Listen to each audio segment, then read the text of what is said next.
Bonsoir à tous, bienvenue en direct sur le plateau de KTO pour essayer de donner du sens, de comprendre la décision annoncée par Benoît XVI aujourd'hui de renoncer à sa charge de successeur de Pierre, de pape, d'évêque de Rome. Comprendre le sens de cette décision, ses implications aussi, et puisque nous connaissons désormais la date de fin de ce pontificat qui aura duré un peu moins de 8 ans, essayer déjà peut-être de souligner les grandes lignes qui auront marqué le pontificat de Benoît XVI. Pour cela, avec nous, je les remercie d'être venus dans des délais très courts, vous vous en doutez, nos invités. Monseigneur Philippe Borden, recteur de l'Institut catholique de Paris, bonsoir. Bonsoir. Merci d'être avec nous. Également sur ce plateau, le père Jean-Robert Armogat, président de la revue Communio, théologien bien connu de nos téléspectateurs. Bonsoir mon père. Bonsoir Philippine. Avec nous, Guillaume Goubert, rédacteur en chef à La Croix. Bonsoir Guillaume. Bonsoir Philippine. Merci, j'imagine que la journée a été chargée, comme dans l'ensemble des rédactions, et dans celle de Jean Mercier également, qui est rédacteur en chef adjoint à La Vie. Merci Jean d'être venu. Merci à tous les quatre. Alors, le pape Benoît XVI a annoncé ce matin, quand même à la surprise générale, au moins pour ce qui concerne la date d'aujourd'hui, sa décision de renoncer à sa charge. Il a profité d'une réunion tout à fait ordinaire qui était prévue de longue date avec un ensemble de cardinaux au cours de laquelle il devait valider un certain nombre de miracles pour des causes de canonisation qui se voyaient ainsi arriver au terme de leur parcours.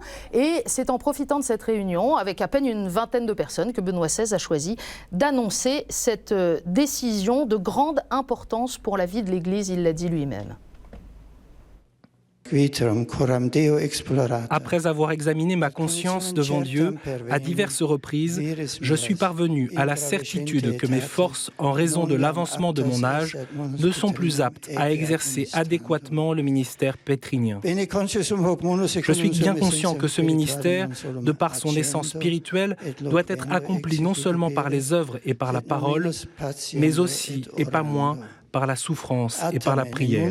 Cependant, dans le monde d'aujourd'hui, sujet à de rapides changements et agité par des questions de grande importance pour la vie de la foi, pour gouverner la barque de Saint-Pierre et annoncer l'Évangile, la vigueur du corps et de l'esprit est aussi nécessaire. Vigueur qui, ces derniers mois, s'est amoindrie en moi d'une telle manière que je dois reconnaître mon incapacité à bien administrer le ministère qui m'a été confié. C'est pourquoi, bien conscient de la gravité de cet acte, en pleine liberté, je déclare renoncer au ministère d'évêque de Rome, successeur de Saint-Pierre, qui m'a été confié par les mains des cardinaux le 19 avril 2005, de telle sorte qu'à partir du 28 février 2013 à 20h, le siège de Rome, le siège de Saint-Pierre, sera vacant et le conclave pour l'élection du nouveau souverain pontife devra être convoqué par ceux à qui il appartient de le faire. Frères très chers, du fond du cœur, je vous remercie pour tout l'amour et le travail avec lequel vous avez porté avec moi le poids de mon ministère. Et je demande pardon pour tous mes défauts. Maintenant, confions la Sainte Église de Dieu aux soins de son pasteur, notre Seigneur Jésus-Christ, et implorons sa Sainte Mère, Marie, afin qu'elle assiste de sa bonté maternelle les pères cardinaux dans l'élection du souverain pontife.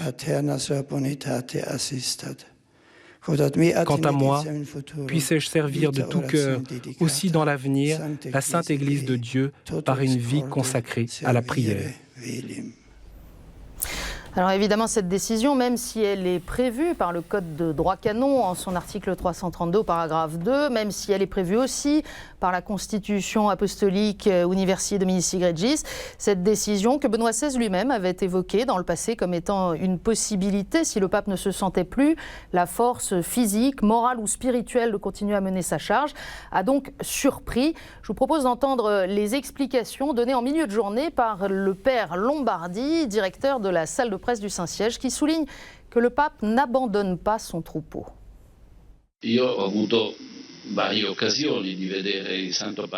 J'ai pu voir le Saint-Père en différentes occasions, même récemment, après les audiences avec les chefs d'État, et dans d'autres occasions, je l'ai trouvé toujours très serein.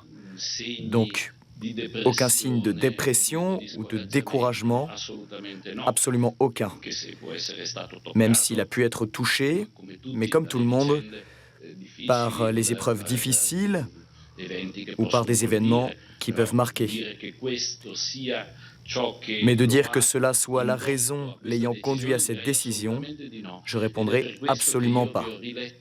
Et c'est pour cela que je peux faire référence à une question que lui avait posée Peter Zewald, à laquelle Benoît XVI répondait « Si le moment est difficile, ce n'est pas le moment de partir, parce que cette décision reviendrait à abandonner le troupeau qui a besoin de son pasteur. »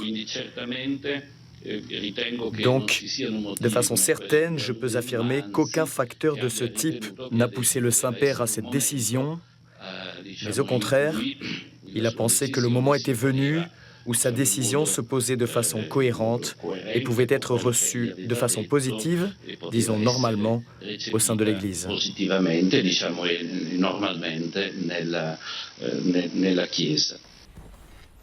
Alors évidemment, on va revenir sur le contexte de cette décision de Benoît XVI que le Père Lombardi évoquait à l'instant. Mais vous l'avez vu sur ces images, la salle de presse du Vatican était archi-comble. Et pour les vaticanistes, vous vous en doutez, c'était une journée pas comme les autres. Nous avons demandé à notre correspondant à Rome, Antoine-Marie Izoard, de l'agence Immédia, de nous raconter la sienne. Bonsoir, c'est une grosse et très émouvante journée qui se termine ici à Rome. Une journée qui avait commencé avec quelques flocons de neige et peut-être aurions-nous dû nous douter qu'elle ne serait pas tout à fait comme les autres. Plus sérieusement, le pape ce matin, comme chaque année à pareille époque, avait convoqué quelques cardinaux au Vatican pour un consistoire, pour évoquer quelques causes de canonisation. Au cours du consistoire que nous suivions uniquement par une liaison audio en salle de presse du Saint-Siège du Vatican, un journaliste de l'équipe d'Immédia a relevé quelques mots en latin et puis se demandant s'il avait bien compris. Et c'est en écoutant juste après les quelques mots adressés par le cardinal Angelo Sodano, doyen du collège des cardinaux, que les choses se sont faites plus claires. Le cardinal Sodano remerciait le pape pour les 8 années ou 7 années et demie lumineuses de son pontificat. Je vais être très franc avec vous, les mains tremblent quand il s'agit d'écrire quelques lignes pour annoncer que le pape renonce à sa charge. Ce pape que l'on a suivi en équipe pendant près de 8 ans, des années difficiles de pontificat, des années riches aussi, c'est une nouvelle inédite. Le directeur du bureau de presse du Saint-Siège a convoqué en urgence une conférence de presse dans une salle de presse comble. Il a réexpliqué que le pape sentait que ses forces physiques ne lui permettaient pas de continuer sa mission et que le pape allait donc se retirer dans le monastère situé au cœur des jardins du Vatican. D'ici le 28 février au soir et la fin du pontificat, pendant 2 semaines, nous allons vivre les heures étonnantes d'un pape sur le départ, mais qui va célébrer, vous allez le suivre sur KTO, la messe du mercredi des Cendres dans 2 jours, qui va le matin même présider une nouvelle audience générale ou encore réciter le dimanche la prière de l'Angélus. 2 semaines pour faire le bilan posé de ces années riches et parfois délicates. Il suffit de penser à la lutte déterminée de Benoît XVI contre la pédophilie au sein du clergé, ses efforts pour une plus grande transparence financière de l'État du Vatican, sa main tendue à l'extrême avec les fidèles de Monseigneur Lefebvre, la trahison de son majordome, ces quelques 24 voyages hors d'Italie et ces 3 encycliques. Sans parler de ces livres sur Jésus dans lesquels ce pape semblait laisser la place aux théologiens en fait qu'il avait toujours été. Ce soir, c'est le mot courage qui est sur nos lèvres, le courage d'avoir assumé une tâche à laquelle il n'était probablement pas préparé, le courage aussi après 7 ans et 10 mois de pontificat de reconnaître que ses forces étaient insuffisantes pour continuer. Merci Antoine pour ce bilan d'une journée pas comme les autres. Alors j'ai envie de demander à nos invités aussi comment ils ont reçu cette nouvelle, Monseigneur Borden. Bien sûr, beaucoup d'émotions. D'abord, j'ai repensé à une rencontre récente, il y a quelques mois, que j'avais eue personnellement avec le pape lors de l'audience la veille de la Toussaint. Je m'étais présenté comme recteur de l'Institut catholique de Paris. Il m'avait dit « Oh !» Et puis on avait échangé sur plusieurs professeurs qui connaissaient très bien. Donc bien sûr l'émotion, et j'ai senti également l'émotion collective. Je présidais une assemblée de personnel et de professeurs, et voilà, on ne pouvait même plus poser de questions. Bon, mais après l'émotion, je dirais, pour moi, Benoît XVI, c'est celui qui est toujours un héros de la foi et en même temps de la raison. Donc je me suis dit, mais qu'est-ce qu'il a fait Qu'est-ce qu'il a fait? Et en fait, ce qu'il a fait, vous disiez tout à l'heure, c'était une assemblée ordinaire, pas tout à fait. Benoît XVI n'a cessé d'associer les cardinaux à son gouvernement. Et donc, évidemment, il connaît le droit de l'Église. Il savait que pour pouvoir renoncer, et ce qui est un acte... voilà, il y en a eu un au XIIIe siècle, mais c'est le premier de mémoire. Il n'y en avait pas eu depuis 600 ans. Exactement, exactement. Mais il connaissait le droit, et donc il a voulu rendre manifeste que sa décision était mûrie. À plusieurs reprises, il s'est interrogé devant Dieu, et il a pris cette décision librement, il en donne un peu les raisons, et il la rend manifeste devant le collège des cardinaux. Et à un moment, du coup, j'ai repensé au droit, que je connais, et qui dit personne ne peut s'opposer. Il n'y a pas besoin que cette décision soit acceptée. C'est son acte libre. Il ne peut remettre sa démission à personne, c'est sa décision. C'est sa décision. Et donc ça m'a renvoyé à ma propre conscience de fidèle, dire voilà, je n'aime pas accepter, c'est là. Accueillons et cherchons à découvrir le mystère de ce pape qui a donné 8 années de sa vie comme pape et qui aujourd'hui nous donne ce message. Père Armogat. Oui, d'abord, juste, on ne faut pas parler de démission. Le pape, il a dit d'ailleurs lui-même, résigne ses fonctions d'évêque de Rome. On ne démissionne pas comme pape, mais on résigne ses fonctions d'évêque de Rome et il va devenir après ça évêque émérite de Rome, comme tous les évêques du monde qui s'en vont. En deuxième lieu, il a ouvert l'année de la foi et nous attendions, après les encycliques sur la charité, sur l'espérance, une encyclique sur la foi, et dont je ne peux que me réjouir de ce qu'un pape qui a une grande lucidité intellectuelle puisse enfin se donner totalement au travail intellectuel de théologien, et nous allons avoir... Vous pensez qu'il va continuer à écrire? Mais je pense qu'il a toute sa lucidité intellectuelle. Le corps le trahit, certes, mais je me réjouis, moi, d'une certaine manière, de ce que nous allons avoir, cette grandeur théologique de Joseph Ratzinger qui sera continuée.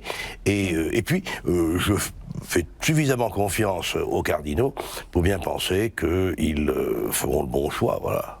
Guillaume? Moi, ce qui m'a... À la fois, c'était une énorme surprise... vraiment un breaking news, comme disent les anglo-saxons.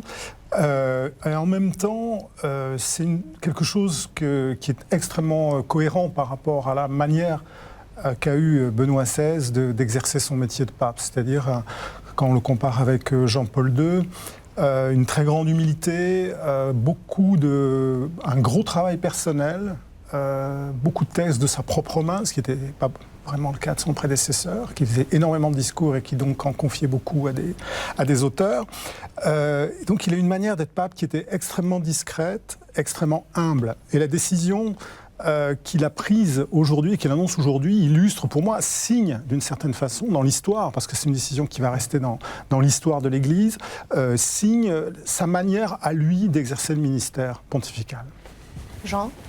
Oui, je suis frappé aussi de voir combien cette humilité qui était finalement souvent sous nos plumes, quand on parlait de Benoît XVI, finalement, elle est matérialisée par un événement assez révolutionnaire, dont le message est, bien que je sois pape, et bien qu'il y ait une très forte pression, finalement, quand on est pape, on est vraiment sacralisé à l'extrême, c'est une manière de dire, je ne suis pas indispensable. Voilà, un autre que moi peut faire le travail aussi bien que moi. Et c'est vraiment... un acte de confiance dans l'Église aussi. C'est un acte de confiance dans l'Église. Dans la Providence. Et j'ai repensé lors du mois de mars là, à Cuba, ce voyage où il était face aux frères Castro. Il a rencontré Fidel Castro et moi je voyais ces frères Castro qui s'accrochent à leur pouvoir de manière désespérée. Et Benoît XVI qui finalement était là dans cette espèce de tranquillité. On lui a demandé d'être pape, il a accepté il y a presque 8 ans. Là, il remet sa charge avec l'impression qu'il a fait le maximum. Il demande aussi pardon, ça c'est très beau aussi en termes d'humilité. On l'a entendu quelques instants, pour ce qu'il n'a pas su faire aussi. Et franchement, moi je suis assez émerveillé par cette capacité aussi, alors après on va voir les enjeux que ça ouvre, mais aussi de révolutionner aussi une manière d'exercer le pouvoir au sein de l'Église catholique. On sait que c'est pas facile, c'est souvent ce qu'on reproche à l'Église d'avoir son fonctionnement monarchique, etc. Et là, il ouvre une brèche et on ne sait pas trop ce qui va se passer ensuite. La continuité est là, mais c'est très intéressant. Alors, vous êtes tous évidemment de fins connaisseurs de cette vie de l'Église. Reste que pour le grand public, ça peut aussi être source de troubles et d'incompréhension. On a voulu savoir aujourd'hui comment réagissaient les passants interpellés dans la rue pour certains et pour d'autres à la basilique du Sacré-Cœur. Je vous propose d'entendre leur réaction. Mais je trouve ça choquant en fait. Je ne comprends pas pourquoi un pape démissionne comme ça pour raison de santé. S'il ne sent plus le possible d'assumer ses fonctions, vaut mieux qu'il parte, c'est bien de sa part, surtout s'il n'a pas le choix. Je suis un peu surpris parce que pour moi c'est la première fois que j'entends parler du pape qui démissionne. Pour moi il allait jusqu'au bout de son mandat. Maintenant je respecte sa décision et j'espère que ça ne choquera pas les catholiques et les chrétiens du monde entier. C'est étonnant parce qu'un pape ne démissionne pas, c'est un engagement à vie. Donc s'il est pape, il n'a qu'à assumer ses responsabilités, même s'il y a des problèmes, donc il faut qu'il reste. C'est une décision très très importante du pape en ce moment et je suppose très réfléchie. Je pense que la situation dans le monde est quand même actuellement extrêmement délicate. Entre effectivement les problèmes de société et les guerres qui s'accélèrent en ce moment, l'Europe qui ne se porte pas bien, je pense que le pape a bien mûri sa réaction. Nous allons attendre de savoir ce qu'il va dire pour sa démission, mais je pense qu'il veut frapper un coup et je pense que c'est important. Je pense qu'il fait quelque chose qui est difficile à faire et qu'il a raison. Je suis surprise, il était au Liban en septembre, on a assisté à la messe au centre de Beyrouth. On a senti qu'il va être mieux, il va faire plus de choses pour les chrétiens, mais c'est bizarre qu'il va se suspendre. Vraiment, je ne m'y attendais pas, quoi. Je suis venue pour l'adoration de nuit ce soir. Je vais prier pour lui. Je mettrai toute l'église vraiment au pied du Sacré-Cœur, franchement. Beaucoup de réactions très mélangées et assez émouvantes, Jean Mercier, non ? Oui, moi je suis très touché par à la fois la confiance puis aussi le désarroi de ces personnes qu'on a entendues, parce que je peux comprendre qu'effectivement que des gens se disent mais alors il nous laisse, il ne va pas jusqu'au bout. Il y a une stupeur chez certains de dire mais au fond il nous abandonne, il avait dit qu'il ne fallait pas s'enfuir, qu'il ne fallait pas quitter le navire. Voilà, qu'il ne faut pas se dérober devant les loups, il avait ces images, enfin bon, c'est vrai que c'est un homme qu'on a senti très, très solide et qui tenait le bon. Et en même temps, il faut aussi, là je pense que les gens considèrent qu'il y a un principe de réalité, c'est-à-dire que si la personne ne peut plus, reconnaît qu'elle ne peut plus, là on bascule dans autre chose. Et d'ailleurs, quand Jean-Paul II est décédé et qu'il est devenu pape, Benoît XVI, il a évoqué le sentiment d'abandon. Jean-Paul II n'est plus là, il avait été pape 26 ans, nous nous sentons abandonnés. Donc je pense que ressentir aujourd'hui ce sentiment d'abandon, c'est normal. Pour moi, c'est un pape qui se montre extrêmement moderne. J'étais la semaine dernière à un grand colloque en Inde pour les 50 ans du Concile Vatican II. Et une théologienne, enfin, il y avait beaucoup de théologiens du monde entier, une théologienne du Canada m'a beaucoup touché parce qu'elle a dit, au fond, le Concile Vatican II, il y a une parole qui revient 2 fois d'ailleurs dans Gaudium et Spes, qui dit « Nous vivons un âge nouveau de notre histoire ». Et donc la foi est provoquée. Et je pense que quand Benoît XVI dit « La charge de gouvernement de l'Église », qui est celle du ministère pétrinien, du ministère de pape, la charge du gouvernement de l'Église, aujourd'hui a changé. Et donc les gens se posent aussi des questions. On l'a bien entendu tout à l'heure, certains sont très touchés, il y a ce sentiment d'abandon, et certains disent « Il a raison ». Et je pense que là, effectivement, il se montre... Raison parce qu'il est très vieux et qu'il faut quelqu'un de plus énergique, il connaît mieux plus jeune, que quiconque la mesure de sa charge. Et le fait que la charge du pontife romain, dans un monde de communication, ça n'a pas toujours été facile d'ailleurs pour Benoît XVI, dans un monde de communication, dans un monde d'accélération, dans un monde de complexification des décisions, il reconnaît qu'on peut faire autrement. Et dans sa déclaration, c'est magnifique. Hein. Et qu'il faut une énergie qu'il ne se sent plus avoir. C'est ça. Mais il dit, il nomme pas Jean-Paul II, mais il dit qu'il sait bien que le ministère du pape, c'est pas seulement des actions, des décisions du gouvernement, que c'est aussi la prière, y compris la souffrance offerte pour le peuple de Dieu. Et donc là, on voit nommer Jean-Paul II.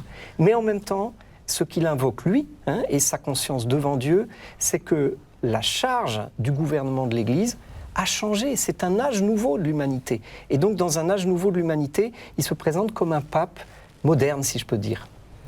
Je remarquerai seulement que devant la perte du sens de la figure paternelle, de l'autorité paternelle dans le monde, il est frappant de voir que tant de gens, pas nécessairement des chrétiens, sont bouleversés à l'annonce du fait que le pape s'en aille. Et ça me rappelle, je me trouvais à Rome lors de la mort attendue, programmée, si j'ose dire, de Jean-Paul II, dans une réunion universitaire très laïque, où mes collègues anticléricaux, communistes italiens, tout ça, se lamentaient de la mort du pape, voulaient se précipiter à Saint-Pierre, et j'étais peut-être un des rares à dire, ben oui, je vais prier pour lui, mais enfin bon, maintenant l'Église continue, il y a une espérance qui est forte. Je crois que la perte de l'image de l'autorité paternelle a cette conséquence intéressante que le pape dans le monde représente, pas seulement pour 1 milliard de catholiques, mais peut-être pour les 6 ou 7 milliards de personnes de l'humanité, cette image paternelle, c'est très intéressant.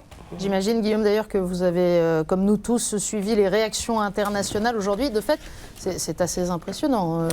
Oui, ça montre bien la figure que représente le pape dans la société contemporaine, bien au-delà des seuls catholiques romains, et qu'effectivement, on reconnaît à cet homme une autorité pour s'exprimer sur un certain nombre de sujets, ce qui ne veut pas dire qu'on est forcément d'accord avec lui, mais qu'on reconnaît sa légitimité, sa présence et, je dirais, sa bienveillance. Il y a un point que je voudrais souligner, c'est que quand il a été élu, quelque temps après, il a fait une déclaration assez étonnante où il disait qu'il avait eu le sentiment que la guillotine s'approchait de lui et que pendant le conclave, un peu comme dans le film Habemus Papam de Nanni Moretti, il priait et il disait « Père, non, tu en as d'autres, des plus jeunes que moi ». Et à l'époque, quand on avait entendu cette déclaration, on pouvait prendre ça éventuellement comme une forme de coquetterie ou et là, par l'acte qu'il a accompli aujourd'hui, il montre à quel point il a été sincère depuis le début de son ministère et que cet homme qui, très vraisemblablement, ne souhaitait pas et n'attendait pas de devenir pape, a fait son travail, son métier avec la plus grande conscience possible et qu'aujourd'hui, il est arrivé au point où il dit, comme ça a été dit par le père Borden, le monde a tellement changé, il faut de plus jeunes. Et comme l'a dit l'un d'entre nous, il exprime ainsi une confiance, c'est-à-dire que l'Église a en elle-même les ressources nécessaires, et notamment un successeur pour la chaire de Pierre, capable d'exercer cette fonction dans le monde tel qu'il est, avec cette accélération incroyable.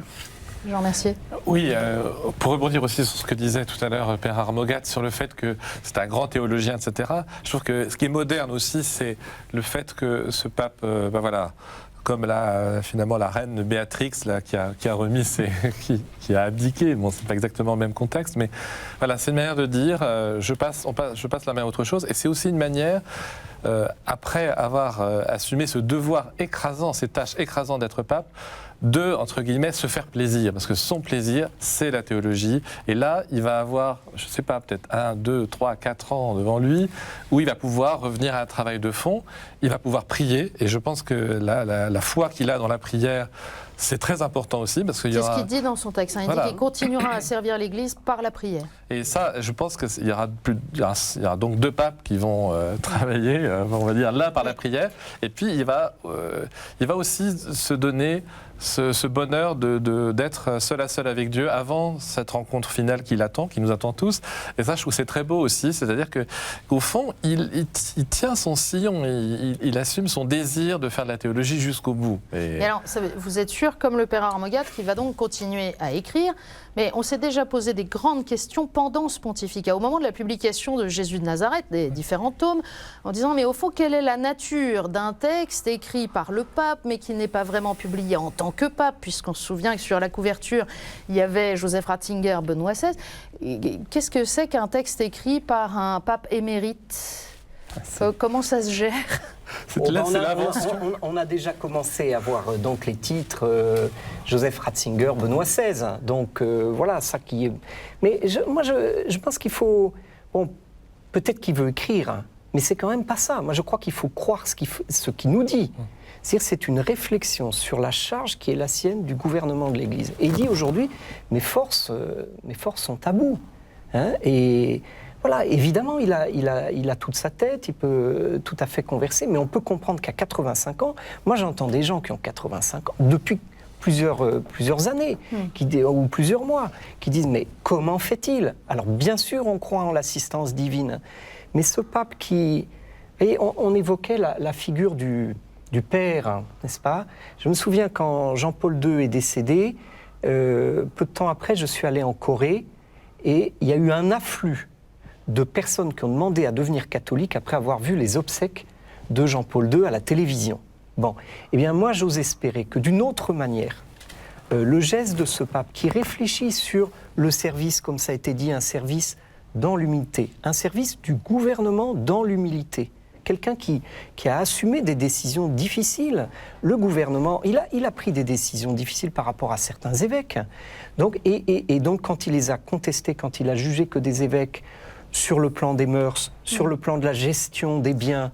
On va venir au grand dossier du pontificat, mais si je vous comprends bien, vous nous dites qu'au fond, y compris, non seulement dans son pontificat, mais y compris dans cette dernière décision, si on peut dire, de son pontificat, il y a une catéchèse. Il y a une catéchèse, il y a un appel à la foi, et j'ose espérer que ce geste, nous allons pouvoir le méditer et le laisser méditer à des gens qui parfois se posent des questions sur la manière d'exercer le gouvernement, que ce soit dans l'Église ou chez les grands de ce monde, comme ça a été dit. Je pense qu'il y a un geste prophétique et un geste libérateur. Hein, je pense qu'on ne peut pas... Voilà, on ne peut pas exercer... Moi aussi, j'exerce une certaine part de pouvoir dans l'Église, de responsabilité. Je pense qu'on ne peut pas ne pas se rendre compte que l'humilité, c'est un travail de chaque jour. Moi, ce qui m'intéresse, c'est de me demander toute l'ascèse que Benoît XVI a dû exercer pendant les 8 ans de son ministère pétrinien pour en arriver à cette décision-là. Ça se prépare, une décision comme ça. Ça ne veut pas dire qu'il y pensait, mais ça veut dire que c'est une manière de vivre la responsabilité, les décisions parfois difficiles, parfois solitaires. Je pense que la solitude, il l'a vécu, hein, et donc il ne renonce pas pour pouvoir être seul. Il en a, et on sait qu'il a joué du piano et qu'il a su conserver des espaces de vitalité pour lui. Mais il y a un moment où il dit, la charge du gouvernement, ça n'est pas de s'agripper au pouvoir. Donc c'est un grand message qui est donné sur le sens du gouvernement à la manière de Jésus, dans un esprit de service. Oui, je dirais que la décision de Benoît XVI pose d'une nouvelle manière, à nouveau frais, comme on dit dans l'Église, une question qui est posée à l'Église depuis 1978, depuis ce qu'on a appelé l'été des 3 papes, c'est-à-dire cet été où il y a eu la mort de Paul VI, la mort très peu de temps après de Jean-Paul Ier, submergé par l'émotion et par la charge, et qui est mort au bout de 33 jours, si ma mémoire ne me trompe pas, et ensuite l'élection de Jean-Paul II. Il y a eu à cette époque-là un début de prise de conscience de la lourdeur de la charge pontificale dans un monde qui était déjà en train de se mondialiser. Et comme m'avait dit lors d'une conversation Andrea Riccardi, le fondateur de la communauté Sant'Egidio et qui est aussi un grand historien de l'Église, il m'avait dit le conclave a évité la question en élisant un surhomme, en élisant, disons, ce que le cardinal Marty appelait un sportif de Dieu, c'est-à-dire un homme qui avait une résistance absolument inouïe. Benoît XVI, aujourd'hui, par sa décision, nous dit cette charge est extrêmement lourde, elle le devient de plus en plus. C'est quand même son pontificat a été énormément marqué par la montée de la puissance d'Internet, de toutes les informations qui circulent sur tous les réseaux, etc. Et en gros, il nous dit il faut se reposer la question de comment on exerce aujourd'hui ce ministère universel. Je ne sais pas quelle va être la réponse des cardinaux, mais il pose une très sérieuse question. Ça souligne peut-être aussi, dans cet aspect, on voit que Benoît XVI, dès le début de son pontificat, a expliqué d'abord qu'il n'était pas Jean-Paul II, qu'il ne ferait rien pour imiter Jean-Paul II, qu'il resterait lui-même, et que par un certain nombre de signes, notamment dans sa manière de gérer les foules, il a essayé de rappeler que les foules étaient rassemblées pour regarder le Christ et pas le pape, en clair, de lutter contre une vedettisation que le monde hyper médiatique avait contribué à faire autour de la figure du pape. Est-ce que, avec cette décision-là, il continue cet enseignement aussi sur ce qui est important? C'est pas le bonhomme dont vous faites une idole, c'est pas ça le boulot du pape. Absolument. À mon avis, il désacralise réellement la fonction qui parfois, d'ailleurs c'est ce qu'on reproche souvent aux catholiques, c'est de vouloir faire du pape une sorte d'icône intouchable, on peut pas le critiquer, voilà. Et là je pense qu'il introduit une réalité nouvelle, à savoir qu'il est possible qu'un pape ne soit pas d'ailleurs là pour toute sa vie, mais peut-être pour un temps limité. Donc il réaligne quelque part, sans le dire vraiment, le fait que les évêques normalement remettent leur charge à l'âge de 75 ans, donc c'est limité dans le temps. Donc du coup il ouvre aussi, on n'est pas là pour faire des paris sur le prochain pape, mais le fait qu'on puisse élire un homme plus jeune, avant c'était quand on élisait un homme jeune, on savait qu'on l'avait pour longtemps. Donc peut-être qu'à partir du moment où on a un pape qui est là pour une durée limitée, enfin je ne sais pas... Mais dont il choisit librement et seul la limite. Voilà, donc peut-être que ça ouvre la possibilité à avoir des hommes plus jeunes qui, on va dire, vont s'user à la tâche pendant, je ne sais pas, 10-15 ans, et après qui remettront leur charge, un peu comme l'a fait Benoît XVI, parce qu'ils auront l'impression qu'ils ont donné toute leur énergie et qu'il faut qu'un autre prenne le relais. Et je pense que c'est une vision un peu peut-être plus moderne, enfin en tout cas plus équilibrée de cette charge, effectivement, qui ne doit pas être trop sacralisée, mais qui est finalement entre les mains d'un homme. Alors les médias ont beaucoup salué cette dimension de la modernité, les médias généralistes, j'entends. Il y a eu beaucoup de réactions, on le disait tout à l'heure. Il y a évidemment beaucoup de réactions dans l'Église au cours d'une conférence de presse donnée au siège de la Conférence des évêques de France, avenue de Breteuil à Paris. Le cardinal André XXIII s'est exprimé lui aussi sur une décision courageuse de Benoît XVI. Il a souligné aussi la perte que représente son départ pour les Français, ce pape ayant été particulièrement proche de notre pays. On écoute le cardinal XXIII. Évidemment, pour nous, j'allais dire chrétiens, et plus particulièrement évêques, c'est un événement tout à fait considérable parce que nous avons pu expérimenter à différents moments, selon les charges qui étaient les nôtres, les liens tout à fait étroits qu'il entretenait avec la culture française et en particulier avec l'Église en France. Et ces liens étaient apparus très clairement et très fortement au moment du Concile Vatican II. Si on parle en termes nationaux, on peut dire que nous perdons un ami de la France en général, membre de l'Académie des sciences morales et politiques, mais on perd un ami très cher de l'Église de France. En tout cas, c'est un acte libérateur pour l'avenir. C'est-à-dire que je pense qu'au moins pour le siècle qui vient, après ça, vous savez, l'avenir. Donc, pour le siècle qui vient, je pense au moins qu'aucun des successeurs de Benoît XVI ne se croira moralement obligé de rester jusqu'à sa mort et qu'il aura la légitimité de s'arrêter s'il en est capable. Convergence d'analyse manifeste entre le cardinal XXIII et ce que nous disait Jean Mercier à l'instant. Une décision, un acte libérateur, dit le cardinal XXIII. Réaction, Père Armogat ? Oui, je crois que la question vraie qui se pose dans le fond, c'est le fonctionnement de l'Église catholique et la manière dont son fonctionnement a évolué depuis Vatican II.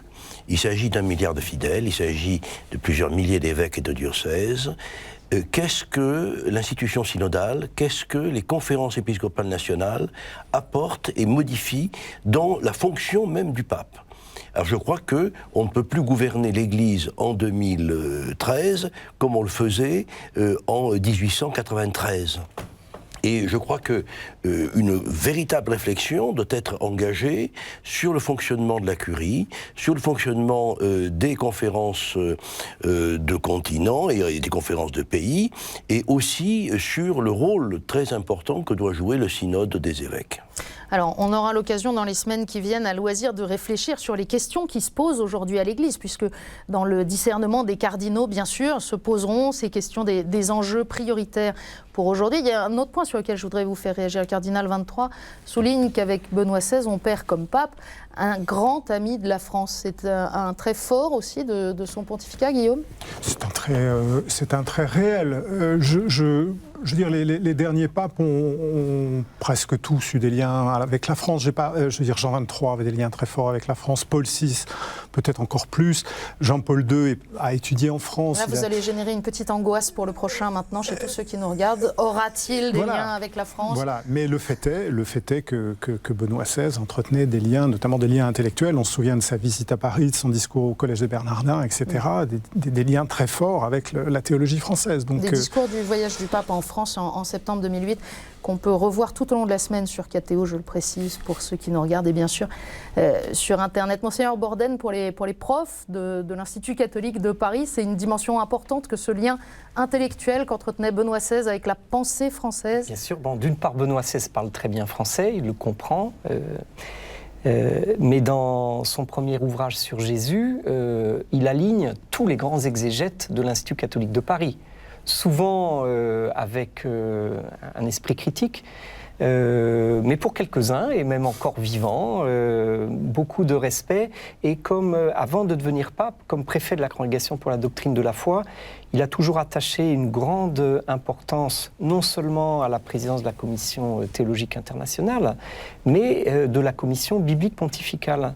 Et je crois qu'on voit bien, justement, dans son livre ses livres sur Jésus, mais surtout le premier, que c'est un théologien qui s'est toujours nourri d'exégèse et qui a, de ce fait, pu faire évoluer à la fois l'exégèse et la théologie. Et donc pour moi, un très grand texte, c'est son exhortation apostolique Verbum Domini, où il est, je dirais... Jean-Paul II, vous avez repris cette expression du cardinal Marty, le pape est un sportif de Dieu. Je dirais Jean-Paul II, c'était un sportif de Dieu, y compris dans sa manière de prier. Je pense que chez Benoît XVI, on est moins impressionné de le voir prier. Par contre, on est impressionné de voir comment le théologien sait exprimer la manière dont la prière nourrit sa théologie et dont l'étude de l'écriture, y compris par la science exégétique, est une étude qui doit conduire à la foi, qui part de la foi, conduit à la foi et entre-temps l'a agrandit.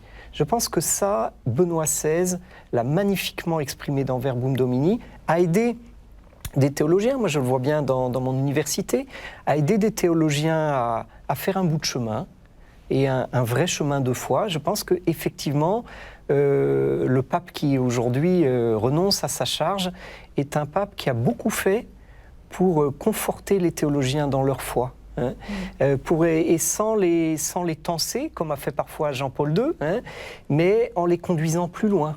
Et ça, je pourrais donner beaucoup de témoignages. En étant exigeant, tout de même.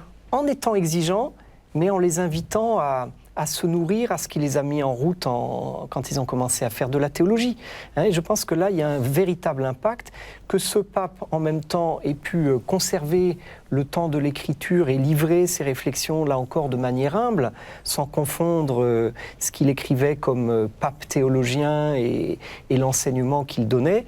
Oui, donc Verbum Domini, c'est vraiment la parole de Dieu, un enseignement. Ce que je retiens là, c'est qu'il nous aide. C'est un pape qui a su dire comment il vivait la liturgie. Vous voyez, là encore, il ne s'est pas seulement montré liturge, célébrant très bien, mais disant comment chaque célébration eucharistique est l'accueil de la venue du Sauveur à notre rencontre dans la parole et dans l'ensemble de la célébration. Alors je sens que le Père Armogat et Jean Mercier ont envie de réagir. Je vais vous donner la parole dans une petite seconde, mais je vous propose avant d'entendre une autre réaction de quelqu'un qui aussi connaît bien le fonctionnement romain sous ce pontificat, puisque c'est un archevêque résidentiel d'une grande ville française, mais il appartient aussi à de nombreuses congrégations et conseils pontificaux, dont la Congrégation pour la doctrine de la foi. Il s'agit de l'archevêque de Bordeaux, le cardinal Jean-Pierre Ricard.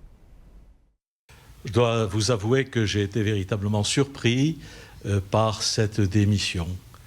On peut dire que la nouvelle a été gardée secrète jusqu'au moment où elle a été annoncée, puisque j'étais à Rome donc la semaine dernière, je suis arrivé hier. Jeudi, le pape nous a rencontrés, les évêques qui appartenaient au Conseil de la Culture, il nous a fait un discours. On a trouvé un homme fatigué, qui avait du mal aussi à marcher. Et puis j'ai parlé avec une douzaine de cardinaux. Nous avons parlé de la situation de l'Église, la situation à Rome, et à aucun moment la question de la démission du pape n'est arrivée. Donc ce matin, quand j'ai appris la nouvelle en regardant la télévision en fin de matinée, j'ai été véritablement surpris et en même temps très ému. Lui-même avait parlé d'une possibilité de démission pour un pape. Quand il est allé à l'Aquila, au moment du tremblement de terre, il avait fait d'ailleurs ce geste un peu étonnant de déposer le pallium, qui est l'espèce de foulard qui est le signe des archevêques, sur le tombeau du pape Saint Célestin V, qui était le seul pape qui a donné sa démission, d'ailleurs, dans l'histoire de l'Église. Voilà. Donc, en même temps, j'ai toujours senti que c'était un homme qui se voulait véritablement au service de sa mission. Et donc, il a réalisé que quand les forces ne pouvaient plus lui permettre de remplir cette mission, il fallait passer le témoin à quelqu'un d'autre, et c'est ce qu'il vient de faire actuellement. Voilà, et on remercie Vincent Royer d'avoir recueilli pour nous à Bordeaux cette réaction du cardinal Ricard. Alors, je vous avais empêché d'intervenir, Père Armogat. Je voulais dire que l'apport, s'il fallait choisir une chose dans la pensée de Joseph Ratzinger, son apport à la modernité, c'est son jugement sur la conscience. Dans un très beau texte sur théologie et conscience, il oppose ce qui est aujourd'hui se fait habituellement, une morale de la conscience et une morale de l'autorité. Et il dit, en fait, au-delà de la conscience et de l'autorité, il y a la vérité.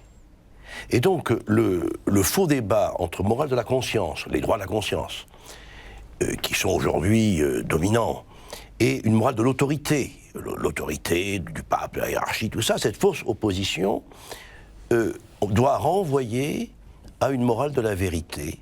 Et la conscience, elle est éclairée de la vérité, et l'autorité aussi. Et la vérité est supérieure à l'autorité comme à la conscience. Et il me semble que les développements nombreux de Joseph Ratzinger, théologien, sur ce thème sont extrêmement modernes et correspondent, je crois, fortement à la situation de crise du monde actuel, qui est une crise de la vérité. Correspondent aussi à la devise qu'il avait choisie, coopérateur de la vérité. Jean, vous y voyez aussi une grille de lecture pour ce pontificat, le rapport à la vérité ?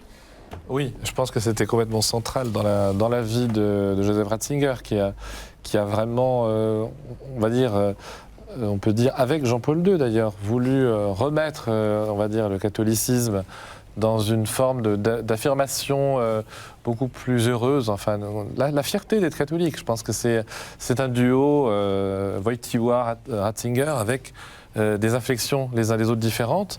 Maintenant, peut-être qu'on est prêt pour une autre période. Et moi, ce qui m'a frappé vraiment dans ce pontificat, c'est la capacité avec laquelle Benoît XVI s'est fait l'interprète d'une certaine situation de déclassement du catholicisme. L'anthropologie judéo-chrétienne, on l'a vu récemment avec le mariage gay, elle n'est plus centrale, elle n'est plus comprise. Et ça pourrait créer chez nous soit du découragement, soit une volonté de résistance dans une citadelle assiégée. Et la manière dont Benoît XVI nous a parlé de l'avenir qui appartenait aux minorités créatives. Souvenez-vous, vous étiez dans l'avion peut-être vers la République tchèque, et quand le pape a parlé de ça et a plaidé pour ces minorités créatives. Et en fait, quand on se replonge un peu dans ses écrits, dès les années 90, c'est vraiment quelque chose qu'il a vécu, qu'il a imaginé, et il était finalement à l'aise, tranquille avec cette situation de minorité de l'Église catholique. On le voit dans l'Occident, et finalement c'est aussi le cas dans un certain nombre de pays, un peu partout dans le monde. Certains peuvent avoir une image assez conservatrice de Benoît XVI. C'est le contraire de quelqu'un qui voudrait restaurer une mythologie de la chrétienté appliquée au temps moderne. Il appelle d'abord les chrétiens à se convertir et à témoigner de la bonne nouvelle dans la société sans se renier non plus. Voilà, sans se renier. C'est à la fois tenir l'identité, la fierté, et en même temps sans être dans une posture systématiquement agressive. Donc c'est une sorte de position contre-culturelle, mais avec une forme de douceur et puis de tranquillité. Et ça, je pense qu'on avait besoin d'un pape qui théorise ça un peu pour nous, parce que c'est vrai qu'on est dans une situation de basculement, et on a besoin d'avoir cette parole qui nous apaise et en même temps qui nous dit la vérité, à savoir que, eh ben oui, c'est moins que jamais facile d'être chrétien aujourd'hui. Alors, est-ce qu'il nous a suffisamment appelés à aimer le monde? C'est quand même une question que je me pose. J'ai souvent entendu dans sa bouche des discours extrêmement pessimistes sur le monde tel qu'il est aujourd'hui, et qui justement pouvaient pousser des chrétiens à se retirer, à vouloir s'enfermer dans une sorte de citadelle pour se protéger du monde extérieur. Moi, c'est quand même une question que je vous pose d'une certaine façon. Parce que... Moi, j'étais sensible à ce qu'il a dit au JMJ de Madrid en août 2011, notamment lorsqu'il s'est adressé aux jeunes enseignants. Et là, pour reprendre la question de la vérité, il parle de chercher la vérité dans tous les savoirs. Et au fond, on avait déjà eu ça au Collège des Bernardins quand il a donné à Paris cette magnifique conférence sur la culture.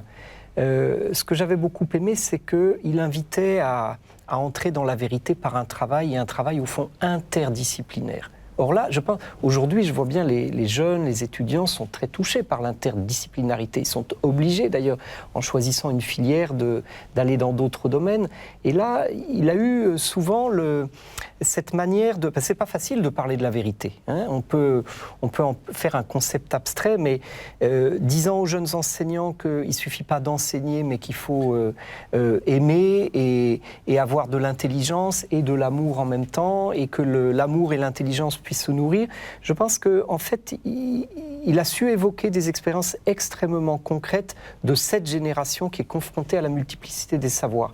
Et donc pouvoir indiquer de manière assez concrète que c'est dans un travail et dans un effacement devant la beauté que l'on fait un chemin vers la vérité, je pense que ça, c'est une manière de rencontrer le monde. Mais c'est vrai, peut-être pas extrêmement... Bon, on a bien vu, il s'est mis sur Twitter, Facebook, voilà, parce qu'il fallait... Bon, il n'avait pas la même, je dirais, empathie avec la jeunesse qui était celle de... Oui, il avait été un professeur, d'ailleurs, que ce soit à Ratisbonne ou avant à Tübingen, c'était quand même un professeur un peu en retrait, tandis que Jean-Paul II était facilement dans l'arène. Ça, il faut reconnaître la différence des tempéraments. Père Armogat, réponse à l'interrogation de Guillaume. Est-ce que Benoît XVI a assez incité les catholiques à aimer le monde? Je dirais deux choses. D'abord, rappeler que notre religion est la seule dont le fondateur a dit « je suis la vérité », cette identité de l'être et de la vérité, qui est quelque chose d'assez étonnant. Et Michel Henry a beaucoup réfléchi, le philosophe Michel Henry, sur ce que pouvait être le sens linguistique de cette phrase « je suis la vérité ». Et puis, par rapport au monde... je dirais deux choses. D'abord, il faut bien dire que le monde tel qu'il va mal. Et ça, on a beau avoir les méthodes Dr Coué, il faut reconnaître qu'on ne s'est jamais tant battu dans tous les coins de la planète avec une sauvagerie qui rappelle celle d'il y a un siècle. Et puis ensuite, face à ce monde, je crois que si Jean-Paul II a rappelé le primat de l'action, il l'a montré dans la libération et son apport à la libération des peuples, Joseph Ratzinger, lui, voit cela dans la vérité. C'est la vérité qui rend libre. Et alors, c'est vrai que c'est un discours décalé par rapport à un discours de développement, à un discours de théologie de la libération, à un discours d'engagement dans le monde. Mais je crois que c'est un discours qui doit être prononcé et entendu. À mon avis, c'est pas le seul. Il y a une contradiction entre les deux ou il y a une articulation? Non, c'est pas le seul, mais je pense qu'il a aussi sa place, qu'il doit aussi être entendu. C'est la vérité qui rend libre. Or, on est tous d'accord sur ce sens de la liberté, et pour accéder à la liberté, il y a aussi la vérité qui rend libre, et la vérité qui se déploie dans un certain nombre de moyens, bien sûr. Jean Mercier. Oui, en plus, la vérité, je me souviens ce qu'il avait dit aux deux jeunes de JMJ de Madrid. Il leur dit la vérité, c'est pas une idéologie, enfin c'est le Christ, quoi. C'est vraiment une personne, c'est la relation avec le Christ. Et moi, j'étais frappé combien il a insisté là-dessus pendant tout son pontificat, justement parce que la tentation, c'est de faire du christianisme ou du catholicisme une idéologie ou une appartenance sociétale, voilà. Et lui, il ne veut pas ça. Et je crois s'il y a un message vraiment qu'il faut retenir de lui, c'est vraiment cette dimension-là. Ne tombons pas dans l'idéologie. C'est pour ça qu'il parle et il oppose de manière complémentaire la foi et la raison. Il dit la foi sans la raison, ça devient une sorte de tyrannie idéologique. Et la raison sans la foi, ça devient quelque chose d'aussi d'horrible, parce que voilà, il faut tenir les deux ensemble, et c'est ce qui fait que le fondamentalisme ne peut pas nous entraîner dans le gouffre. Mais il a répété ça nombre de fois, je me souviens en Jordanie, mais aussi encore récemment, c'est vraiment un socle de sa pensée. Et sur le rapport au monde, il ne faut pas oublier non plus caritas, une veritate, la charité dans la vérité. Parce que là, il a su aborder des thématiques, je vois avec des chefs d'entreprise, ou des travailleurs, des cols blancs, il a su aborder des thématiques extrêmement contemporaines. Par exemple, celle de la quantification. Nous sommes dans un monde, justement, avec les technologies du numérique, il est possible de tout compter, de compter le nombre d'opérations que va faire le travailleur col blanc. Et donc, je pense qu'il a su parler, alors certes, de manière assez dramatique, parce que, comme le disait Jean-Robert Armogat, notre monde n'est pas facile, mais en même temps en donnant de l'espérance, en disant, mais les entreprises aussi peuvent créer des espaces de gratuité. Et donc je pense que là, de manière, il a su parler, certes, c'est un intellectuel, mais il a su parler de manière suffisamment concrète à l'expérience que les gens ont dans le monde. Donc c'est une approche toujours assez maîtrisée, mais parlante et ouvrant des chemins d'action pour les hommes et les femmes d'aujourd'hui. Un mot encore quand même sur cette interrogation du pessimisme, ou en tout cas d'une certaine noirceur parfois dans les diagnostics qui sont posés. C'est quand même assez constitutif du pontificat, parce que avant d'être élu, s'il a marqué les cardinaux, Benoît XVI, c'est aussi, on le sait bien, dans le commentaire du chemin de croix, le dernier de Jean-Paul II en 2005, où il dressait un tableau, on dirait le chemin de croix, c'est souvent pas forcément très gai, mais il dressait un tableau notamment de l'Église interne, de la situation de l'Église qui était sans faux fuyant.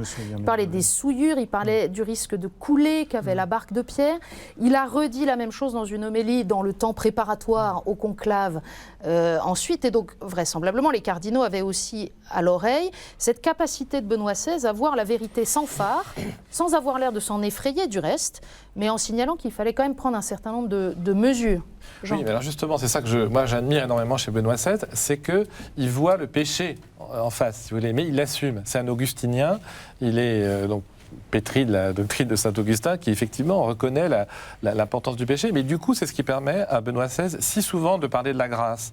Et j'étais frappé aussi bien dans ses encycliques, mais aussi quand il a fait ce livre Lumière du monde avec Peter Zewald, très intéressant, il revient là-dessus. Et on va dire, même au moment où il y a eu la crise de la pédophilie, au lieu d'essayer de défendre l'Église de manière malhabile, il a dit oui, on a péché, oui, il y a eu ce péché, mais c'est l'occasion de rebondir. Donc il fait, si vous voulez, de ce qui nous nous incite au pessimisme, à savoir la noirceur de la situation, une sorte de tremplin pour rebondir. Parce que c'est un théologien qui profondément croit à l'action de Dieu. Et alors, plus on reconnaît effectivement qu'on est faible, qu'on est démuni, plus Dieu peut nous donner cette capacité de rebondir et on lui passe les manettes. Et moi, je suis extrêmement frappé, personnellement, en tant que croyant.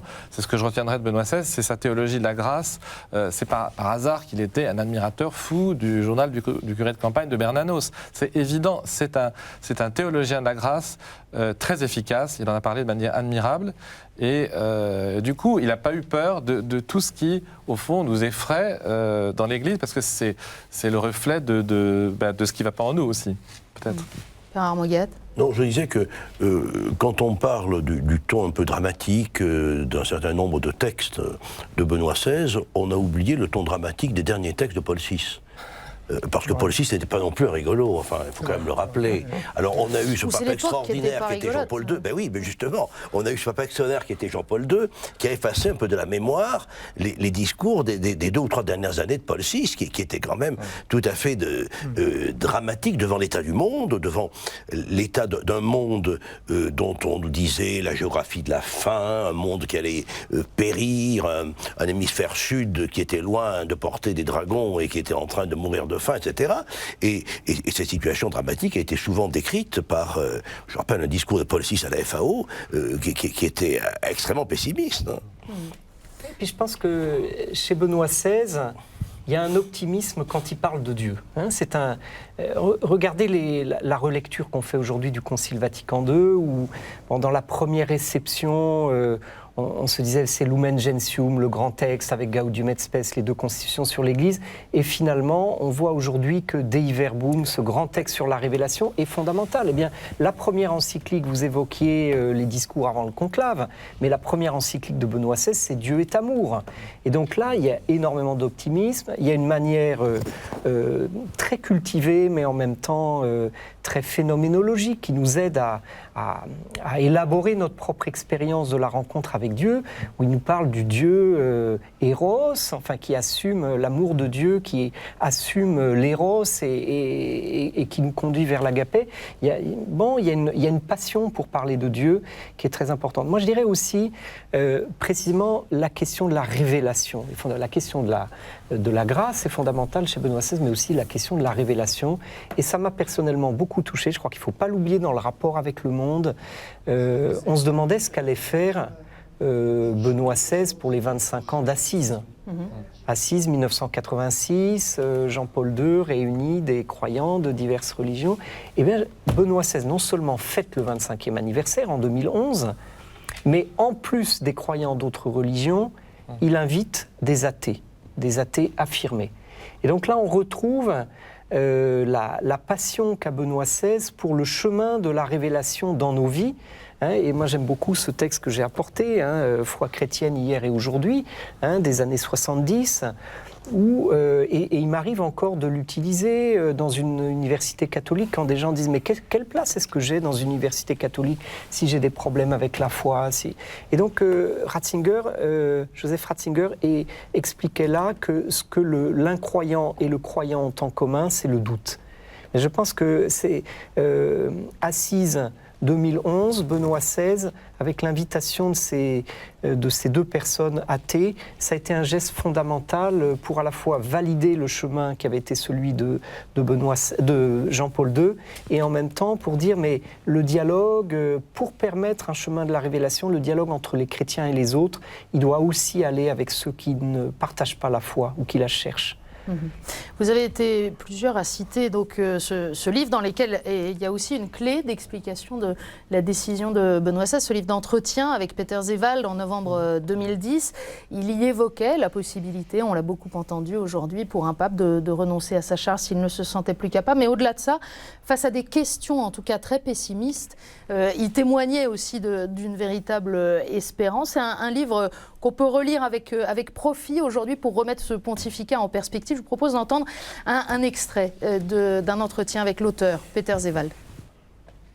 Joseph Ratzinger est un des grands penseurs de notre temps. C'est un philosophe Mais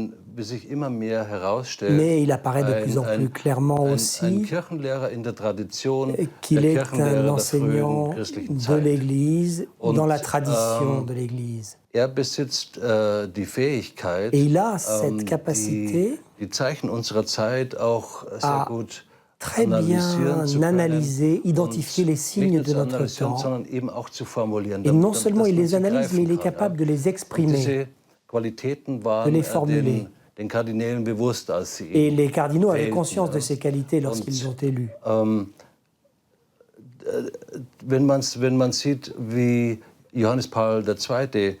Freiheitskämpfer war in einer Zeit, quand on voit comment Jean-Paul II a défendu la liberté à une période où l'Europe était encore marquée par la confrontation entre le monde occidental et le communisme, on se retrouve aujourd'hui dans une nouvelle situation et la confrontation est différente aujourd'hui. Pour autant, aujourd'hui aussi, le pape est un combattant de la liberté. Il voit bien qu'il y a dans notre société des évolutions, une uniformisation, des choses qui nous privent d'une part de liberté et aussi d'une part de liberté de croyance. Il y a ce risque d'une dictature de la pensée antichrétienne. Donc il y a beaucoup d'éléments dans ce pontificat, qui n'est pas si vieux encore, il n'a que 5 ans. Mais de plus en plus, on le découvre dans ses détails les plus précis, ce pontificat. Et je crois qu'un des éléments qui le caractérise vraiment, c'est que le pape Benoît XVI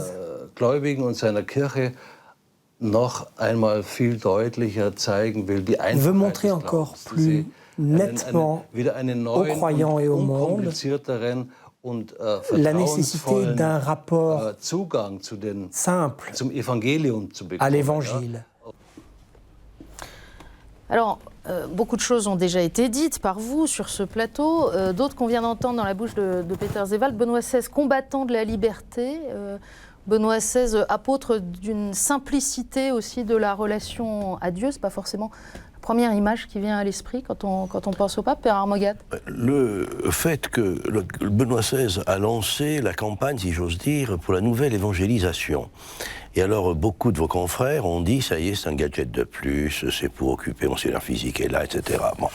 Or, moi, il me semble que d'abord, il y a eu un contresens.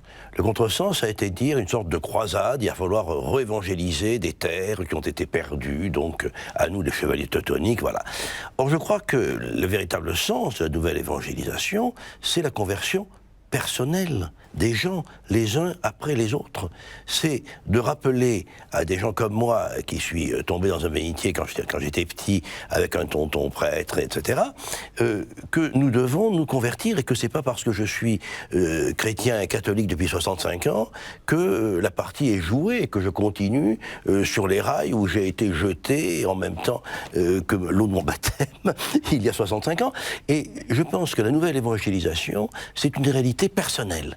Et ça, je suis très frappé de ce que rappelait le Père Borden, des discours de Benoît XVI à Madrid, cet appel à une conversion personnelle. La nouvelle évangélisation, c'est l'affaire de chacun d'entre nous, et c'est pas seulement un business à organiser par les gens qui savent monter ce genre de choses. Et en ça, il s'est montré aussi enseignant par l'action, si j'ose dire, enseignant dans la prière, dans sa manière de conduire les rassemblements de jeunes. Ça nous avait beaucoup frappé au JMJ de Cologne, où en plus la mise en scène l'éloignait beaucoup des foules, mais où il n'avait pas du tout cherché à réduire cette distance. Il leur avait en gros fait comprendre, vous n'êtes pas venus là pour me voir, je vais vous montrer, on va tous se tourner dans le même sens, on va se mettre à genoux et on va prier. C'est aussi cet enseignement-là qu'il a donné et qu'il a poursuivi au long de ses rencontres avec la jeunesse. À Cologne, qu'il était pape depuis peu de temps et que c'était quand même s'il avait une longue habitude de la curie romaine, un autre type de travail, d'être préfet de la congrégation de la foi et d'être pape, et de devoir se retrouver avec des centaines de milliers de jeunes, et c'est quelque chose de tout à fait nouveau, et moi je trouve que j'étais très attentif à ces JMJ de Cologne, et il s'en est bien tiré.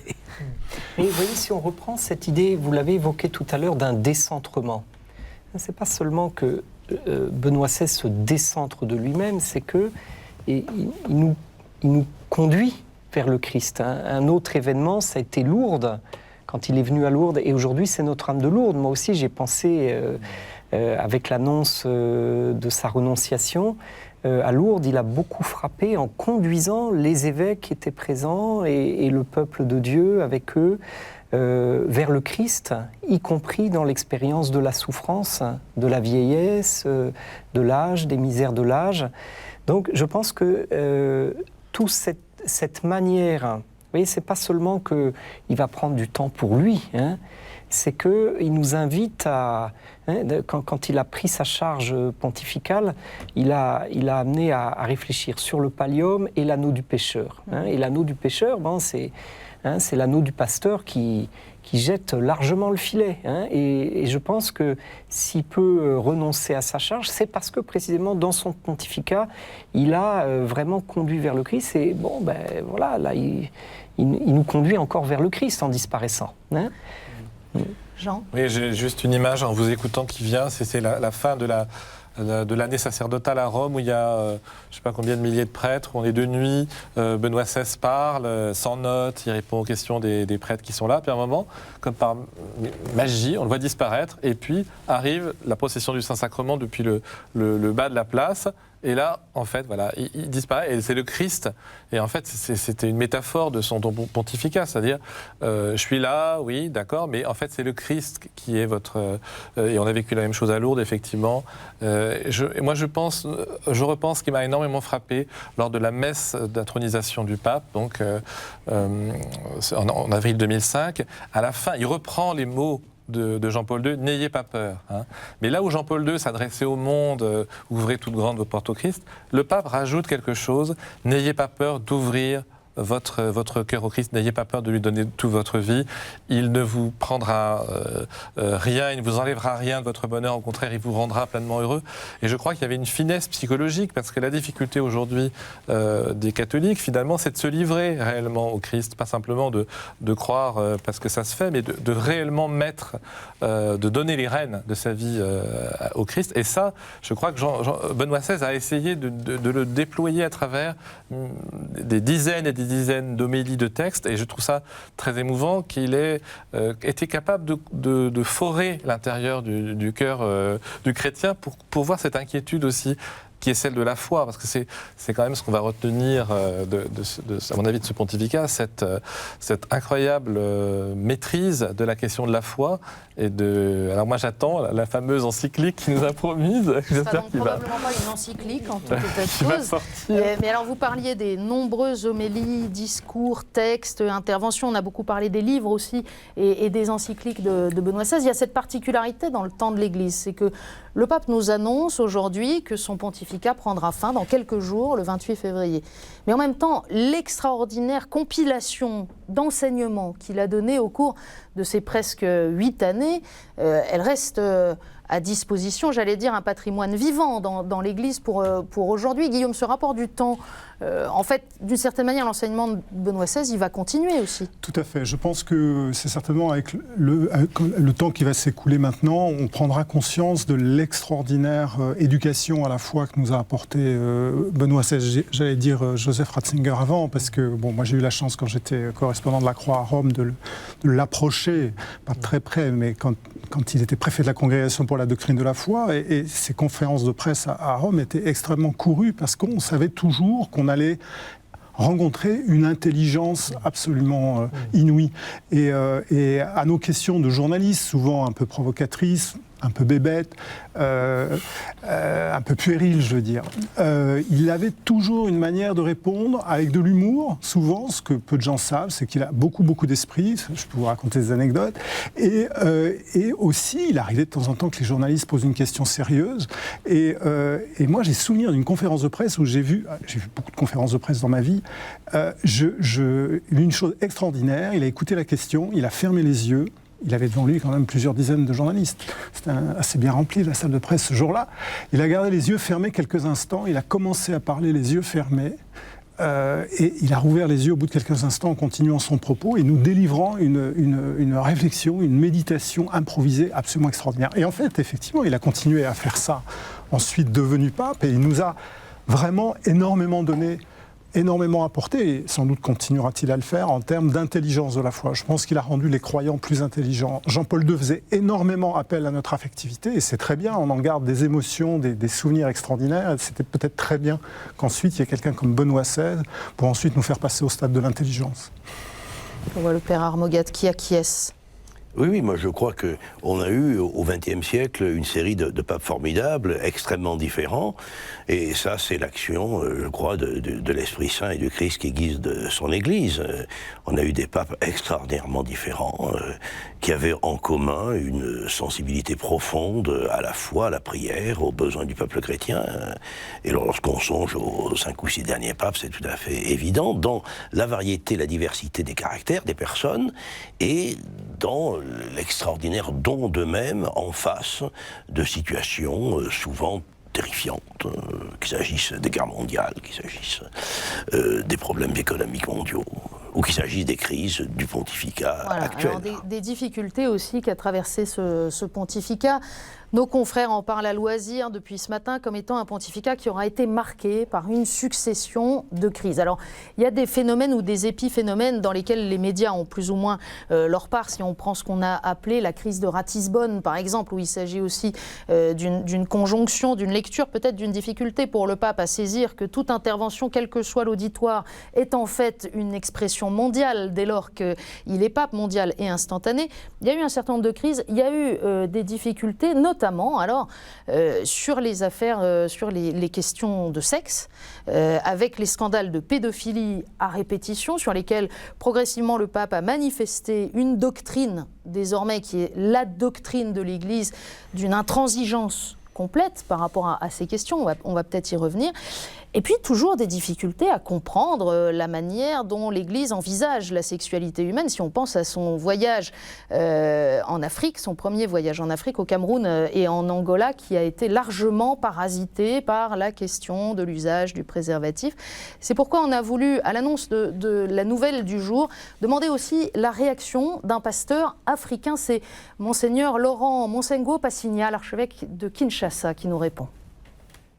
Je m'incline devant cette décision du pape qui est bien motivée et je crois que je la respecte, même si je regretterai énormément l'enseignement du pape Benoît XVI et la manière dont il a fait face à plusieurs crises dans l'Église, à commencer par les crises de pédophilie dans l'Église, la manière dont il a pu gouverner l'Église avec sagesse, mais je m'incline devant sa décision. Voilà, quelques propos rapidement recueillis de Monseigneur Monsengo Passigna. Encore merci de nous avoir accordé ces quelques instants par téléphone, d'autant que les préoccupations pour les pasteurs de RDC ne manquent pas aujourd'hui, vous vous en doutez. Mais alors, pour revenir à notre sujet, la manière dont Benoît XVI a choisi de gérer ces crises, en particulier la crise de la pédophilie qui a occupé la une des médias dans presque tous les pays d'Occident, en tout cas. Qu'est-ce qu'on en retient de ce mode de traitement de ces sujets difficiles, Guillaume ? On en retient une grande persévérance d'abord. Persévérance qui avait d'ailleurs commencé avant même qu'il soit pape, en tant que préfet de la Congrégation pour la doctrine de la foi. C'est quelque chose qui n'est pas très connu, mais en fait déjà, avant même d'être pape, il avait commencé à préparer et à prendre des décisions pour affronter cette question. Il n'a pas hésité à remettre en cause des personnes qui avaient des positions très fortes dans l'Église. Je pense en particulier au fondateur de la Congrégation des Légionnaires du Christ, le Père Maciel, et il a fait preuve de beaucoup. Je pense que le mot, c'est persévérance, c'est-à-dire qu'il a déterminé une ligne et il l'a appliquée sans jamais s'en écarter, avec aussi, il a su, quand il le fallait, manifester son attention et sa proximité avec les victimes. Et je pense que il se trouve que l'Église de France a plutôt bien géré ces questions. Il y a peut-être moins d'écho en France du fait que dès le tout début des années 2000, la fin des années 90, les évêques avaient en commun mis sur pied un protocole, un directoire pour gérer ce genre de questions. Mais... Et donc, je dirais dans les deux cas, je pense que, autant, comme on a vu dans l'expérience française que ça avait été payant, je pense qu'avec le temps, on se rendra compte que quand les plaies, les blessures seront un tout petit peu apaisées, qu'il a permis à l'Église de passer un cap extrêmement difficile. Avec une grande détermination et sans nier les difficultés, parce qu'il y a aussi la difficulté à mettre sur la place publique, à accepter de dire, de reconnaître ce qui a pu se produire, d'en assumer la responsabilité, comme il a pu le faire dans ses interventions à Malte, par exemple. Et certains catholiques n'ont pas bien compris aussi, en disant est-ce qu'on va rentrer dans une démarche de repentance perpétuelle au sujet de ces crimes qui sont le fait d'individus, pas le fait de l'institution, même si parfois, il faut le reconnaître, l'institution, localement, a été complice à force de mal gérer ses affaires. C'est vrai que par rapport à la démarche de repentance très, très élaborée qui avait été celle de Jean-Paul II, les questions de pédophilie étaient un peu un angle mort. Et que, d'une certaine façon, on peut dire que là, Benoît XVI, dont on a beaucoup dit qu'il avait des réticences par rapport aux démarches de repentance amorcées par Jean-Paul II durant son pontificat, Benoît XVI, d'une certaine façon, a parachevé un travail qui avait été déjà accompli par son prédécesseur sur d'autres sujets, mais pas sur celui-là. Mais au risque peut-être, en parlant quasiment dans chacun des pays où il a été, de nous donner l'impression que finalement, il n'y avait que des crises de pédophilie dans l'Église et qu'il y en avait en tout cas partout. Et il savait qu'il ne pouvait pas éviter ça. C'est-à-dire que dans les églises où vraiment la question est venue au cœur, de toute façon, elle était là. C'est-à-dire la question le précédait. Moi, je pense qu'il a eu une grande détermination, il a eu un grand courage. Effectivement, déjà comme préfet de la Congrégation pour la doctrine de la foi, il a choisi un préfet, le premier préfet, le cardinal Levada, parce que c'était quelqu'un qui s'était attaqué à ces problèmes en Californie. Et là encore récemment, il a approuvé une nomination de personnes compétentes. C'est-à-dire, je pense qu'il a tenu à la fois à manifester que le peuple de Dieu ne se trompe pas plus que les personnes de bonne volonté quand elles exigent des ministres de l'Église un chemin de sainteté. Et donc c'est extrêmement pénible de voir que le mal peut toucher les personnes dont on n'attendrait pas qu'elles y succombent, mais il a eu le courage, la lucidité de dire que, en tant que successeur de Pierre, il fallait qu'il puisse aider les épiscopats à gérer cette question. Et quand les épiscopats ne l'ont pas bien géré, ne l'avaient pas bien géré, comme en Irlande, eh bien, il est allé, il a payé de sa personne pour remettre les choses sur pied. Et c'est extrêmement long. Non, moi, je pense qu'il y a beaucoup de courage, mais évidemment, quand le mal a fait son œuvre, eh bien, tout le monde en prend pour son grade, pour sa crédibilité. Il a subi ça également, et c'est je dirais, une part extrêmement attachante de son ministère, courage et fragilité. On ne peut pas s'en tirer à bien devant ces affaires-là, c'est pas possible. Jean Mercier. Je crois qu'il a été aussi élu du conclave de 2005 sur un programme de nettoyage. Quand il fait son célèbre cri lors du chemin de croix du Colisée, il dénonce les souillures de l'Église.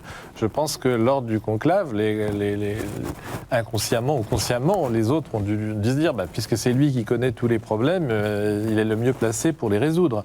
Et je pense qu'au fond, il a été élu sur ce programme de purification de l'Église, d'un certain nombre de ces problèmes qu'on vient d'évoquer, mais aussi par exemple les questions financières, le travail énorme qui a été lancé, entrepris, alors avec pas complètement terminé, mais apparemment l'institution de validation de la transparence, Manival, au mois de juillet 2012, a dit « Ah là là, il y a eu des progrès qui ont été faits ». Bon, je pense que ces choses-là ne se font pas du jour au lendemain, c'est extrêmement long.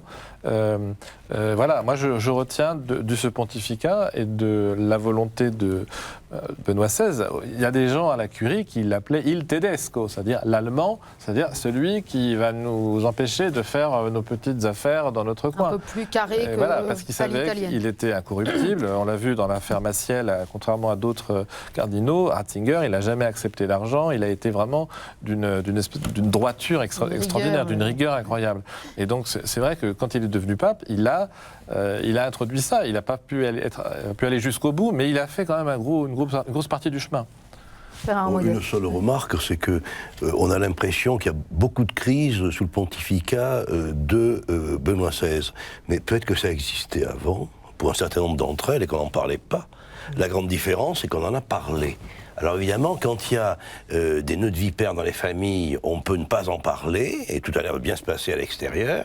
Et puis le jour où on montre ce qui se passe, on se dit « Oh, comme c'est abominable, ça allait si bien avant et maintenant ça va très mal. » Mais peut-être que, je le crains, ça allait aussi très mal avant, dans un certain nombre d'affaires qui duraient depuis des années. Guillaume, ce serait une des clés, ça, de ce que d'aucuns ont appelé la mauvaise communication de Benoît XVI, qui serait au fond une volonté de transparence, quitte à en payer le prix en termes d'image ou de... C'est un des éléments, mais je pense qu'il est quand même juste de dire que ce n'est pas le seul. Je veux dire, vous parlez du discours de Ratisbonne tout à l'heure, c'était quand même une erreur de communication. Il y a eu une erreur de communication de sa part. Alors certes, certains s'en sont emparés, etc. Mais je veux dire, il a eu trop de plaisir à se retrouver dans un amphithéâtre d'université. Il a cru qu'il s'adressait à des collègues universitaires. Et en fait, vous l'avez dit tout à l'heure, malheureusement, quand on n'est pas... Donc il y a quand même eu aussi, quelquefois, des erreurs de communication de sa part. Sa phrase sur le préservatif dans l'avion en allant en Afrique, c'était probablement pas le bon lieu pour dire ces choses-là. C'est probablement une phrase trop longue, en tout cas, parce qu'il était très difficile pour nous tous de la prendre en intégralité, parce qu'elle durait plusieurs minutes. Et l'exercice médiatique prévoit qu'il vaut mieux avoir des phrases courtes et précises. Et juste pour boucler, si vous regardez, en fait, la fin de son pontificat, les crises ont plutôt été externes qu'internes. Oui. Je veux dire, en tout cas, sa responsabilité personnelle n'était pas engagée sur les affaires de pédophilie. C'était pas sa responsabilité personnelle, c'était pas ses erreurs à lui. Dans l'affaire Vatilix, il était certainement plus une victime qu'un responsable de la situation. Donc, la fin de son pontificat, je pense qu'il a beaucoup appris, en fait, sur ce plan-là pendant son pontificat, et la fin de son pontificat a été beaucoup plus appropriée que le début de ce point de vue. Oui, on va dire l'année 2009 où il y a eu coup sur coup l'annonce de la levée des excommunications des 4 évêques intégristes. C'est vrai, alors qu'au même moment, la télé suédoise nous révélait qu'il y avait l'un d'entre eux qui avait tenu... L'interview de Monseigneur Williamson. Voilà, Monseigneur Williamson tenant des propos négationnistes. C'est vrai que ça a été un énorme choc. Ça a été reconnu comme étant aussi un dysfonctionnement, voilà. Le caractère concomitant. Mais c'est vrai que ça a été quand même un peu traumatique. Je pense qu'il y a pas mal de... Vous êtes traumatisé comme journaliste d'information religieuse? Pas vraiment, ça a été quand même une année difficile. Je crois que Benoît XVI a beaucoup aimé la France, mais la France, quand il est venu en 2008, il a eu un très bel accueil. Mais on va dire 6 mois plus tard, l'affaire Williamson, puis l'affaire du préservatif qui arrive 2 mois plus tard, c'est vrai que ça a été difficile pour le catholique de base, si vous voulez, qui se retrouve le midi à la cantine avec ses collègues, qui lui disent « Mais alors le pape, qu'est-ce qu'il fait ?» C'était quand même difficile d'expliquer à des gens qui ne connaissent pas l'Église tout ce qui se passait. Alors un petit mot, parce que ceux qui connaissent l'Église ont aussi pu parfois avoir des difficultés à comprendre le sens de la démarche du pape. Il nous reste très peu de temps, mais un petit mot sur un autre élément saillant du pontificat, c'est le travail d'unité que Benoît XVI a voulu faire, en particulier dans la relation avec les successeurs de Monseigneur Lefebvre et la fraternité Saint-Pédis, qui n'a pas toujours été compris, Père Armogat. Non, je pensais au travail d'unité avec les églises de la Réforme et la déclaration sur la justification, et au travail d'unité avec la Chine, qui est peut-être le grand œuvre du pontificat, on le verra plus tard. Hein. Alors ça, on le verra un peu plus tard. Mais je voudrais que vous me disiez un mot, parce que probablement pour ceux qui nous regardent... à mes yeux, les catholiques chinois sont plus nombreux que les lefévristes, voilà. Donc c'est très important. Je ne dispose pas d'éléments statistiques à jour sur le sujet. Mais sérieusement, sans nier l'importance de la Chine, il me semble que pour tous ceux qui nous regardent, et peut-être aussi en partie pour nous, ça restera aussi un des dossiers importants de ce pontificat, cas. On a parfois eu du mal à savoir jusqu'où Benoît XVI était prêt à aller, certains doutant même qu'il puisse rester dans la fidélité à Vatican II, ce qui, pour le coup, quand on connaît Benoît XVI, est un peu une aberration. Mais cette volonté de tendre et retendre et retendre et retendre une main... Peut-être que le mot de probité qui a été employé pour caractériser Benoît XVI nous aide à comprendre ce qui s'est passé, que de fait on a eu parfois du mal à comprendre. C'est-à-dire, il ne voulait pas que la responsabilité d'une rupture, d'un schisme, puisse lui être imputable comme pape. Donc mais c'est un jeu perso alors ? Pas un jeu perso, un jeu au sens de la compréhension du ministère qui est le sien. Du ministère de la communion, donc il est allé très loin, mais on voit bien qu'il n'a pas conclu. Et donc on voit la grande probité, c'est-à-dire ne pas vouloir que la rupture lui soit imputable, à condition que la rupture, on n'évite pas la rupture pour de mauvaises raisons. Et donc il a rappelé toujours ce rapport à la vérité Vatican II. Non, le Concile Vatican II, la boussole qui avait été désignée par Jean-Paul II, et je le disais, enfin, je pense qu'on voit finalement que Benoît XVI est vraiment un pape complètement pétri du Concile Vatican II. Alors on arrive au terme de cette émission dans quelques minutes. Évidemment, la question que tout le monde se pose, c'est « et maintenant la suite ?» C'est ce qu'on va aborder dans les petites minutes qui nous restent, mais je vous propose avant ça d'entendre une autre et une dernière réaction, celle du nonce apostolique, l'ambassadeur du pape à Paris, Monseigneur Luigi Ventura. La surprise a été totale, soit dans le monde comme à Rome, dans les proches. Je dis le porte-parole du Saint-Siège, qui était le père Lombardi, il n'a pas eu d'anticipation. Le pape a tous ses pouvoirs, il reste en place. Ce n'est pas une nouvelle. Quand il y a la mort du pape, alors il y a, on attend, et après il y a un moment d'attente, de réorganisation. Mais là, on est dans une situation où les affaires vont être traitées normalement. Alors ça continue, l'examen des dossiers, l'autorité est en place, tous ceux qui sont en place gardent le pouvoir. Le jour du 28 février à 20h de Rome sera le siège vacant. Il a déjà choisi le lieu où il va résider. Ce sera à l'intérieur du Vatican. Ils sont en train d'aménager un appartement, disons, une maison dans le jardin, là où il y avait le monastère de contemplative qui était à l'intérieur du Vatican. Mais il va, le 28, il va laisser le Vatican, il va s'établir à Castel Gandolfo, la ville, disons, d'été, la maison d'été du pape. Il restera là jusqu'à ce que l'appartement au Vatican sera aménagé. Il va rester au Vatican, il est protégé un peu parce qu'il a été pape, et alors je crois qu'il va retourner à ce qui est son grand amour de toute sa vie, où il s'est plongé dans les études, l'écriture. Il va nous donner encore quelque chose, peut-être pas tout de suite, mais il va écrire cette richesse qu'il va nous donner, cette richesse qui est en lui, enfin, théologique et de sagesse, je dirais, biblique.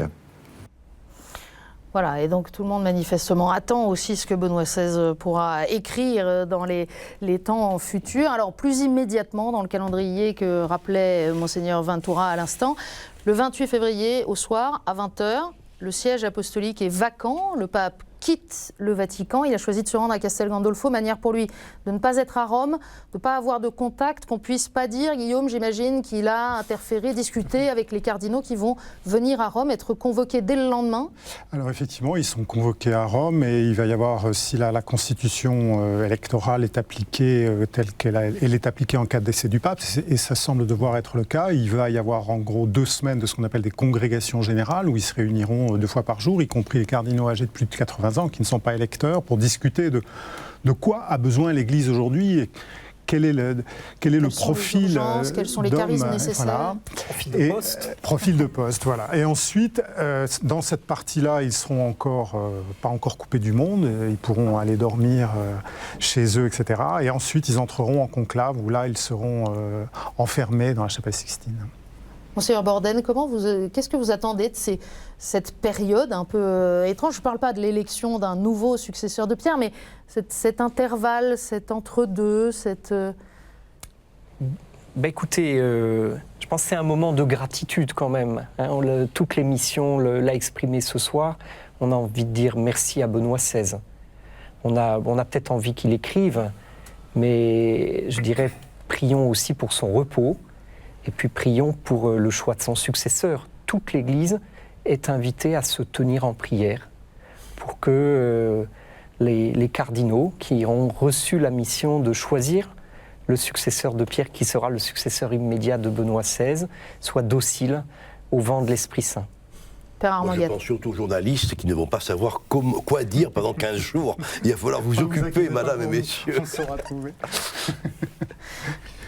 Jean Mercier. Oui, moi quand même, je pense à cette situation un peu nouvelle. Autant je trouve que ça va être probablement difficile, mais trouver un nouveau pape à l'organisation d'un conclave, ces fameuses congrégations générales, finalement, on sait faire, entre guillemets, dans l'Église, on a l'expérience. Bon, gérer la présence d'un pape émérite, comme vous le disiez, avec cette présence, cette intelligence, je trouve que c'est ça qui est complexe, parce que voilà, il ne faut pas qu'on puisse dire qu'il y ait des rumeurs comme quoi, par exemple, dans un an, finalement, le pape Benoît XVI, le nouveau pape, il n'est pas trop sûr de ce qu'il fait. Vous voyez, c'est ça qui c'est compliqué à gérer. Mais peut-être que l'humilité très particulière de Benoît XVI aussi et sa capacité à se mettre en retrait permettent d'envisager...